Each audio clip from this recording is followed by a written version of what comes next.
आज शिवशक्ती या आपल्या गणेश मंडळाच्या मार्फत गुरु माऊली भजनी मंडळाला आपण इथे आपल्या शिवाजीनगर एरियामध्ये असणाऱ्या आपल्या भजनामध्ये आपण आमंत्रित केलेला आहे।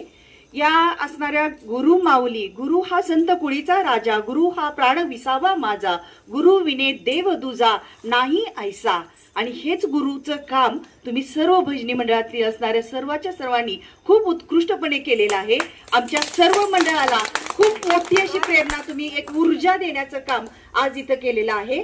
माऊली या शब्दातच खऱ्या अर्थाने मी म्हणेन, मा म्हणजे मानवता, ऊ म्हणजे ऊर्जस्विता आणि ली म्हणजे लीनता। जिथं लीन व्हायला शिकवते ती म्हणजे माऊली असते आणि हीच लीनता आज आम्ही तुमच्या सर्व असणाऱ्या गुरु माऊली भजनी मंडळाच्याकडून नक्कीच आम्ही या गणेशोत्सवाच्या निमित्तानं आमच्या सर्वांच्या मध्ये आत्मसात करू। आणि ह्या गणेश उत्सव हा फक्त उत्सव, नाच, गाणी याही व्यतिरिक्त जीवनामध्ये चैतन्य तर निर्माण करतो, पण भक्तीतून एक शक्ती निर्माण करण्यासाठी ह्या शिवशक्ती या मंडळानं आजचा केलेला उपक्रम अतिशय कौतुकास्पद आहे। मी या मंडळाचे अध्यक्ष निषाद याचही या कार्यक्रमाच्या निमित्तानं आवर्जून त्याचा उल्लेख करते।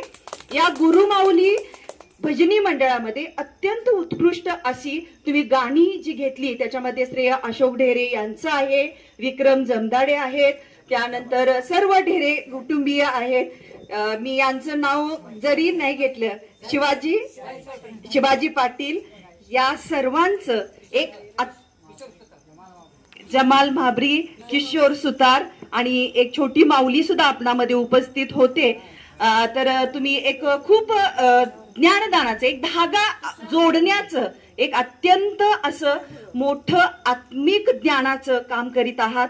तुमच्या कार्यास आमच्या या शिवशक्ती मंडळाकडून आम्ही शुभेच्छा व्यक्त करतो। भावी जीवनामध्ये तुमच्या गुरु माऊली या असणाऱ्या भजनी मंडळाकडून असंच अविरतपणे कार्य होत राहो आणि समाजात आत्मिक ज्ञान असंच ऊर्जित व्हावं, हेच मी या कार्यक्रमाच्या प्रसंगी अभिष्ट चिंतन व्यक्त करीते।